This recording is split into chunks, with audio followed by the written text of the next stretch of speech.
बाबा क्या नाम है आपका?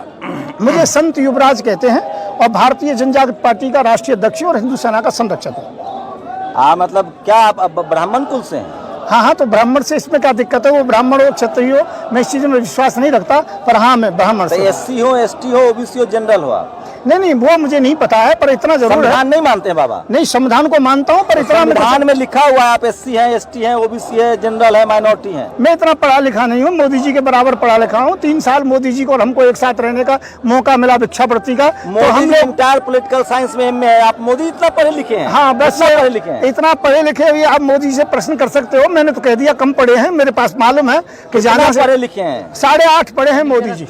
आप 8.5 पढ़े हैं दोनों, मैंने बताया बराबर पढ़े हैं। 3 साल मोदी जी के साथ रहे हैं? हाँ जी, 3 साल रहे हैं। राजस्थान में रहे, मध्य प्रदेश में रहे, और अंत में रथ यात्रा में रहे, जो आडवाणी जी की रथ यात्रा थी। हाँ। उसके अंतर्गत में भी रहे। तो आप भी रथ घुमा रहे थे? हाँ, घुमा रहे थे, उसमें दिक्कत क्या है? खून के छींटे तो आपके कपड़े पर भी होंगे जो हत्याएं हुई रथ नहीं, तो उसीलिए हृदय परिवर्तन हो गया और मैं सेकुलर हो गया और मोदी जी अभी कट्टर है। लगता है कि आपसे गलती हुई थी, अपराध किया आपने?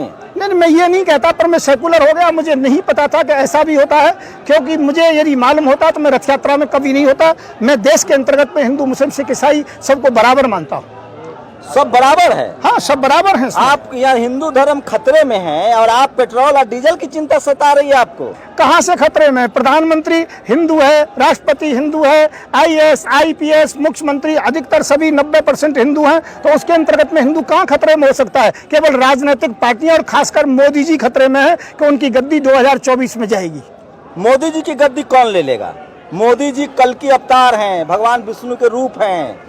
हर हर मोदी, घर घर मोदी, आप हरा दीजिए। ये मान्यवर आप कह रहे हैं, जनता नहीं कह रहा। मीडिया कह रही है। मीडिया कह सकती है, जो मोदी मीडिया है, बाकी सोशल मीडिया ऐसा नहीं कह सकती है। 56 इंच की छाती है, दुनिया में डंका बज रहा है उनका। मोदी जी की 56 की क्या 36 की भी नहीं रही है। उनकी लाल लाल आंखों में पीलिया हो गया है। पहले कहते थे कि लाल लाल आंखें दिखानी चाहिए, अब लाल लाल आंखें क्या, जब कैलाश पर्वत हमारा चाइना के अंतर्गत में, वो लाल लाल आंखें कहाँ चली गई? मोदी जी को जॉन्डिस हो चुका है, अच्छी तरह से मालूम है। मोदी जी केवल यहाँ पर भारत में मंदिर मस्जिदों के नीचे तरह तरह के चिन्ह देख रहे हैं। कैलाश पर्वत हमारे शास्त्रों में लिखा हुआ है, वहां पर वो शिव भगवान को खोजने के लिए नहीं जा सकते हैं। मोदी जी को मैं ये कहना चाहूंगा, खोजना है तो वहां खोजिए जो राष्ट्र के लिए फायदा हो। वहां पर मुस्लिम भी साथ देगा, हिंदू भी साथ देगा, सभी लोग साथ देंगे, पर यहाँ पर आपस में ना लड़ाइए। चाइना थर थर कांप रहा है मोदी जी के डर से। तभी हमारे इतने सैनिकों को मारा था और मोदी जी ने नाटक किया था हम लोगों को समझाने के लिए, हमारे आंसू पहुंचने के लिए। मोदी जी के विषय में ज्यादा नहीं कहूंगा, पर मोदी जी को जो करना चाहिए वो नहीं कर रहे हैं और वो केवल जनता को गुमराह कर रहे हैं। इसलिए हम 2024 में मोदी जी का बैग जो थैला पैक कर रहे हैं और मोदी जी को 2024 में यहाँ से विदा कर देंगे। वो अपनी माता जी की सेवा जाके गुजरात में करें। बाल बच्चा बीवी तक छोड़ दिए देश के लिए। राष्ट्र उनके लिए प्रथम है और देश की सेवा कर रहे हैं। राजनीति नहीं कर रहे हैं, साधु हैं, तपस्वी हैं, तपस्या कर रहे हैं, वो मोर को दाना खिला रहे हैं। और मोदी जी यहाँ पर केवल कभी शिव भगवान भोले को ढूंढते हैं, कभी मंदिर मस्जिद, हिंदू मुसलमान, सभी इन्हीं बातों को करते रहते हैं। मोदी जी बाकी जो करना चाहिए वो नहीं कर रहे हैं। 5 ट्रिलियन इकोनॉमी होने वाला है। मैं ये कहना चाहता हूँ, जनता की भुखमरी इतनी ज्यादा है और बेरोजगारी बहुत ज्यादा है। बेरोजगारी का आप यदि चेकिंग करें तो बहुत बेरोजगारी है दुनिया के, भारत के अंतर्गत में। इससे मालूम पड़ जाएगा कि हमारी स्थिति क्या है। श्रीलंका के अंतर्गत में यही श्रीलंका करती थी और वो कहती रहती हम बढ़ रहे हैं, पर लंका कहाँ पहुंच गई। हम देश को ऐसी स्थिति में नहीं जाने देंगे। इसलिए मोदी से कहेंगे महंगाई को रोकिए और बेरोजगारी समाप्त कीजिए। आप कह रहे हैं कि महंगाई है, बेरोजगारी है। मोदी जी को देखिए, अयोध्या का पुनरुद्धार, भगवान राम को समझ रहे हैं, भगवान राम को विशाल महाविशाल मंदिर दे दिए, अयोध्या काशी का कायाकल्प कर दिया। अभी ज्ञान वापी मसला होगा, मथुरा होगा।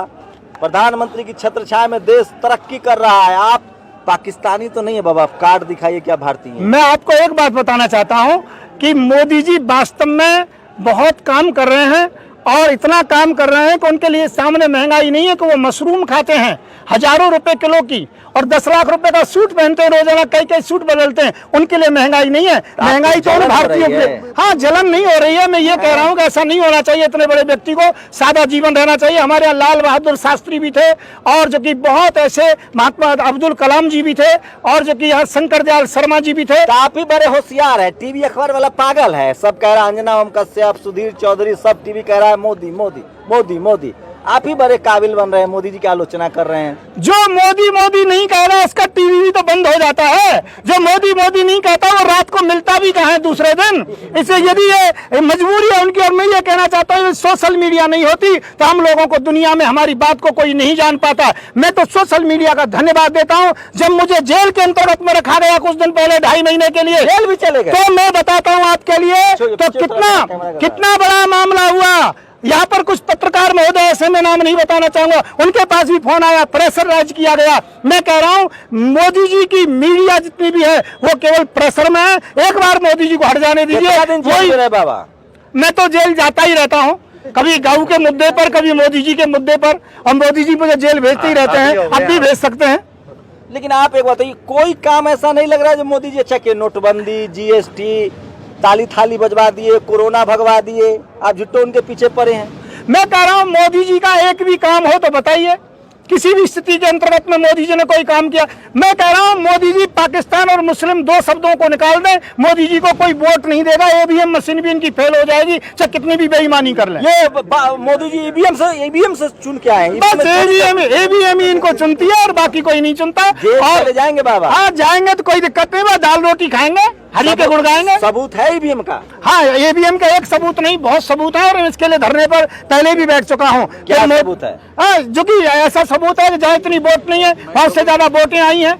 यहाँ पर जो कि मशीनें जो कि हजारों की तादाद में लोगों ने पकड़ी हैं, ये सभी जो कि सामने प्रमाण है, जो समाचारों में निकले। यदि चाहेंगे तो कलेक्शन करके बता दिया जाए। मोदी का विरोध देश का विरोध है बाबा। मैं मोदी जी का विरोध नहीं कर रहा हूँ, मोदी जी के कारनामे का विरोध कर रहा हूँ। कल को यदि मोदी जी प्रधानमंत्री ना रहे तो मोदी जी का कोई विरोध नहीं करूंगा। जब तक ये प्रधानमंत्री गद्दी पर रहेंगे और जब तक देश में हिंदू मुसलमान करेंगे, विकास के काम नहीं करेंगे, रोजगार लोगों को नहीं देंगे, जो वायदा किया था 2 करोड़ हर साल रोजगार देंगे, तब तक मैं मोदी जी का पुरजोर विरोध करता रहूंगा। यशस्वी प्रधानमंत्री हैं, मुझे मालूम है कितने यशस्वी हैं। अभी दूसरे देश में फ्रांस इत्यादि कई जगह पर गए थे, वहां पर काले झंडे दिखाए गए थे और वो मीडिया ने नहीं दिखाया, तो मुझे मालूम है कितने यशस्वी हैं। बहुत अच्छी बात है, मैं उनका सम्मान करता हूं। फिर मोदी जी से यही कहूंगा कि मोदी जी हर स्थिति के अंतर्गत में महंगाई को समाप्त करें, बेरोजगारी को समाप्त करें, और देश के अंतर्गत में हिंदू मुसलमान की राजनीति नहीं होनी चाहिए, राष्ट्रवादिता की राजनीति होनी चाहिए। तुम सबसे बड़े राष्ट्रवादी है वो मोदी जी ये बात कह रहे हैं राष्ट्रवादी है, पर राष्ट्रवादी की बात करते हैं, वो राष्ट्रवादी है नहीं। मैं इस बात को अच्छी प्रकार से जनता जानती है, सब लोग जानते हैं। घोटाला हुआ मोदी जी के राज में, बताइए। मैं कह रहा हूँ घोटाले इतने हुए हैं, इतना मालूम पड़ेगा। सबसे पहले वो ये बता दें, जो बीफ व्यापार होता है, गाय का मांस विदेश जाता है, उसके विषय में कभी स्वीकार किया है कि वो गाय का मांस भेजते हैं? वो कितना गाय का मांस जाता है, उसका लेन देन क्या है, वो स्वीकार ही नहीं करते हैं। अच्छा बाबा, कुछ सीरियस सवाल लीजिए, जो कंपनियां प्राइवेटाइज हो रही है उसके बारे में आपकी क्या राय है? देखिए, प्राइवेटाइज नहीं होनी चाहिए, कंपनियां सरकारी होनी चाहिए, क्योंकि इससे आरक्षण को समाप्त करने के लिए, SC, BC, OBC को समाप्त करने के लिए मोदी जी उनको प्राइवेटाइजेशन कर रहे हैं।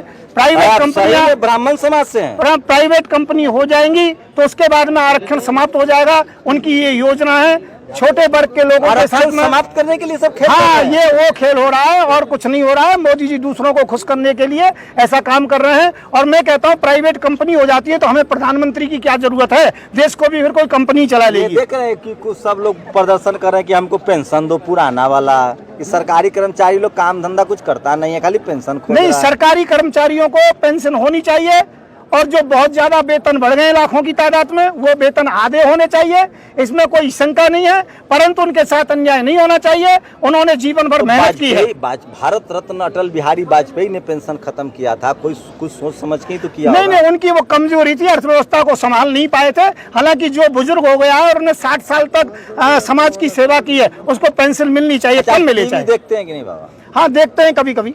तो टीवी अखबार वाला सब भांग पिए हुए है, वो सब जो इतना मोदी मोदी मोदी कर रहा है, इतना तारीफ कर रहा है, आपके कहने से देश मानेगा कि टीवी अखबार की बात? तो देखिए, मैं कह रहा हूँ साधु के तौर पे देखा जाए तो मोदी जी संत हैं, इसमें कोई शंका नहीं है। मोदी जी चरित्रवान है, इसमें भी कोई दिक्कत नहीं है। वो मोदी जी अपने लिए कुछ नहीं करते, दूसरों के लिए करते, ये इसमें भी कोई दिक्कत नहीं। परंतु जो राजनीति का मामला है, देश को संभाल नहीं पा रहे हैं। महंगाई बढ़ गई है, बेरोजगारी बढ़ गई है, और सांप्रदायिकता ज्यादा बढ़ गई है, और मंदिर मस्जिदों के जो कि मुद्दे बढ़ गए हैं। तो मोदी जी रास्ता बताया ना कि पकौड़ा तलो। हाँ, पकौड़ा तलने की बात वो कर सकते हैं, वो इंजीनियर नहीं बना सकते, चौकीदार बना सकते हैं, पकौड़ा तलवा सकते हैं। मोदी जी यही काम कर सकते हैं, यही रोजगार बता सकते हैं। कोई एक अच्छा चीज बता दीजिए कैसे क्या चीज अच्छी, उनकी कोई अच्छी चीज हो तभी तो बताऊं। परंतु मैं ये कहना चाहूंगा, अब भी देश को रोजगार दीजिए, महंगाई समाप्त कीजिए, 250 रुपए का सिलेंडर दीजिए, डीजल और पेट्रोल 35 से 40 रुपए तक कीजिए। मैं ये निवेदन करूंगा। और हर हाथ कर तो दिए, कल ही तो पैसे कम किए, गैस पे भी 200 की सब्सिडी कर दी है। 65 रुपए का इन्होंने जो कि महंगाई बढ़ा करके डीजल पेट्रोल पर तब जाके 10 रुपए कम किए और 200 रुपए उनको किए। बहन 200 रुपए उज्ज्वला योजना के लिए क्या, जब बिल्कुल फ्री होना चाहिए था। बाबा एक बार नाम बता दीजिए, एड्रेस बता दीजिए ताकि लोगों को पहुंचने में आसान हो। मेरा नाम संत युवराज है, राधे रानी मंदिर, रांधेरा धाम, तहसील छाता, जिला मथुरा, उत्तर प्रदेश। मेरा नंबर है 9927404606। जिसे कोई भी समस्या का समाधान कराना हो, कोई प्रश्न हो, डायरेक्ट बात कर सकता है। मस्जिदों में खुदाई चल रही है, उसको लेकर क्या राय है? जो कोर्ट करेगा वो स्वीकार है। हाँ। कोर्ट जो करेगा। कानून था 1991 की यथा स्थिति बनी रहेगी, तो खुदाई हो तो सारे मंदिर मस्जिद ये तो कोर्ट जाने, इसका काम कोर्ट का है। कोर्ट जब तक कोई निर्णय नहीं करेगा, हम कोर्ट से बड़े नहीं हो सकते, हम संविधान से बड़े नहीं हो सकते, हम राष्ट्र से बड़े नहीं हो सकते, हम देश से बड़े नहीं हो सकते। अच्छा, कुछ लोग संविधान इसी जंतर मंतर पर फाड़ दिए थे, आपकी क्या राय है उसमें? वो गलत है। संविधान नहीं फाड़ना चाहिए, कोई भी क्यों ना हो। संविधान सर्वोपरि है और संविधान हमारे भारत का जो कि एक स्वाभिमान है, संविधान का हम सम्मान करते हैं। एक आखिरी सवाल, आरक्षण पर आपकी क्या राय? होना चाहिए, खत्म होना चाहिए? मैं कह रहा हूँ जो गरीब है उनको आरक्षण मिलना चाहिए, और जो आरक्षण लेने के योग्य नहीं है वो किसी भी जाति में, उनका आरक्षण समाप्त होना चाहिए। बाबा आरक्षण का क्राइटेरिया जानते हैं, वो तो अनटचेबिलिटी के आधार पर था, जिनके साथ छुआछूत हुआ है। देखिए, हाँ तो आरक्षण गरीबी हटाओ उन्मूलन प्रोग्राम नहीं है बाबा। आरक्षण डाइवर्सिटी, आपको पता है? चलो इस विषय पर। अरे बाबा सुनिए, नहीं ऐसे नहीं चलेगा। ये बताइए, इस देश में सबसे ज्यादा जज कौन जात का बना है? देखिए, मुझे इतना ज्ञान नहीं है, मैंने बताया मैं मोदी जी के बराबर पढ़ा हूँ, इससे ज्यादा नहीं पढ़ा हूँ। परंतु मैं इतना जरूर बताना चाहता रह चुके हैं, आपने खुद अभी कहा है। हाँ, मोदी जी के साथ रहा हूँ 3 साल, उनके बराबर ही पढ़ा हूँ। मैं ये कहना चाहता हूँ, आरक्षण के मामले में नहीं पढ़ता हूँ, पर मैं कहता हूँ गरीब को सुविधाएं सभी प्रकार से मिलनी चाहिए, सब्सिडी मिलनी चाहिए। एक बात बताइए, कोई शेड्यूल कास्ट राष्ट्रपति हो जाएगा तो क्या उसको दान पेटी की चाबी मिल जाएगी बाबा? मैं कह रहा हूँ शेड्यूल कास्ट से राष्ट्रपति हो, प्रधानमंत्री हो, इसमें दिक्कत क्या है, परेशानी क्या है? मंदिर में जो आरक्षण है उस पर क्या कहना है आपका? जो एक ही जाति धर्म के लोग पूजा करा पंडित बन सकते हैं, दान पेटी की चाबी है वो नहीं। ज्ञानी को पाठ पूजा करने का अधिकार है, कथा करने का अधिकार है, कोई जरूरी नहीं जातिगत कोई कथावाचक हो, पुजारी हो। अयोध्या में कहा एक भी ठाकुर और ओबीसी ट्रस्टी बना है? मैं कह रहा हूँ वाल्मीकि समाज से पुजारी बनने चाहिए अयोध्या के अंदर।